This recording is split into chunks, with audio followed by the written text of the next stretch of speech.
Vladimir Poutine aura donc tranché, épargnant à Paris de prendre position sur sa venue. Il faut dire que la semaine dernière, la France s'est érigée en pourfendeuse de la politique russe en Syrie. Déterminé à mettre fin à la tragédie d'Alep, le chef de la diplomatie française, Jean-Marc Ayrault, a graduellement durci le ton contre Moscou. Même s'il dit considérer la Russie comme un pays partenaire, non comme un adversaire, il n'a cessé d'exercer une forte pression diplomatique. D'abord à Moscou jeudi dernier, puis à Washington le lendemain, aux côtés de John Kerry. Il insistait. Demain,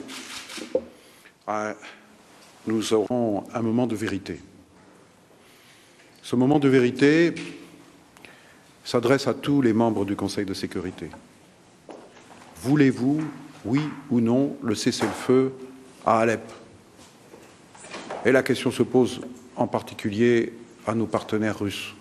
Je l'ai dit hier à Sergueï Lavrov.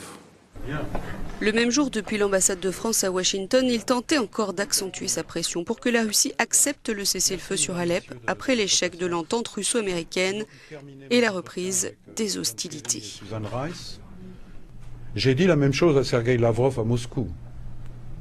J'ai dit ma inquiétude et mon indignation.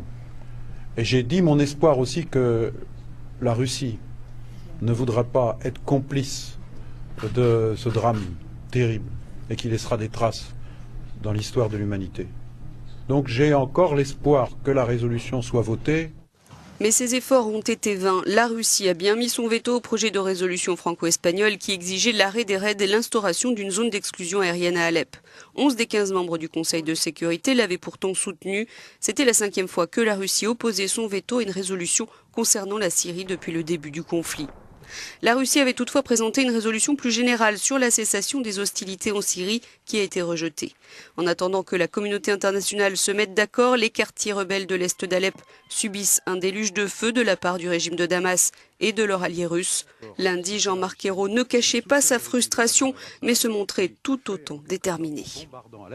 Un cadeau au terrorisme. Il y a des crimes de guerre, c'est le secrétaire général des Nations Unies qui l'a dit, ça c'est une évidence. Après, il faut dégager les responsabilités. Nous sommes dans un cadre de droit international. Il y a la Cour pénale internationale. Paris voudrait donc saisir la procureure de la CPI pour voir comment ouvrir une enquête. Cela s'avère compliqué, mais peut-être pas impossible. Paris attend aussi un rapport fin octobre sur l'utilisation d'armes chimiques en Syrie pour envisager de nouvelles sanctions contre le régime de Damas.